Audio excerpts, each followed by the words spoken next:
Hata siku moja kijana, usije ukasema haiwezekani, wala usije ukasema fursa hii ni ya watu fulani. Siku zote never say no to yourself before you have tried. Usijiambie hapana kabla hujajaribu. Kuna milango inayofunguka kwa kutumia ufunguo, lakini siku hizi kuna milango inafunguka pale unapoisogelea, inaitwa automatic door.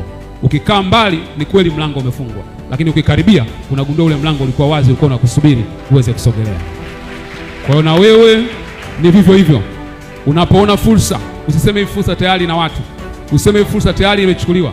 Kama kila mmoja akisema hii fursa ni ya mtu fulani, ina maana hiyo fursa itabaki haina mtu yote. Uwe wa kwanza kuingia katika fursa. Na ukifeli mara moja, usiseme kwamba nimefeli. Wanasema there's no failure in life, you either win or you learn. Unajishinda au unajifunza. Hakuna kushindwa kwenye maisha. Kwa kila unaposhindwa mara moja, jaribu mara nyingine. Unaposhindwa kitu kimoja, jaribu mara nyingine. Siku moja nilishare kwenye Facebook pale, nikaonyesha biashara 11 ambazo nimezifanya na zote zilifeli. Kabla sijafanikiwa kwenye biashara ambazo ninazo sasa hivi, zote zilifeli.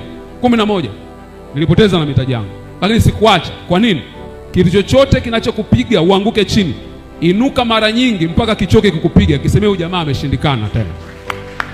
Ndio maisha yalivyo. Kwa hiyo uwe na attitude ya kushinda.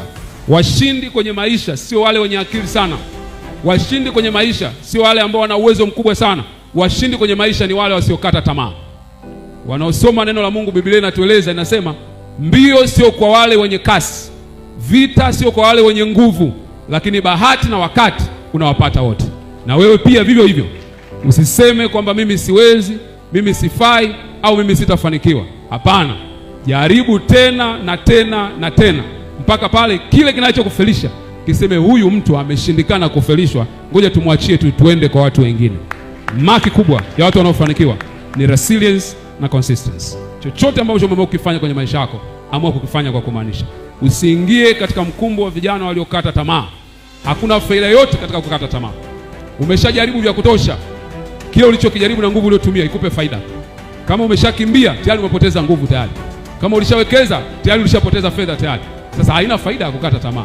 Amua kwamba jasho ambalo lishakutoka tayari, muda uliotumia tayari, uwe na faida kwenye maisha yako.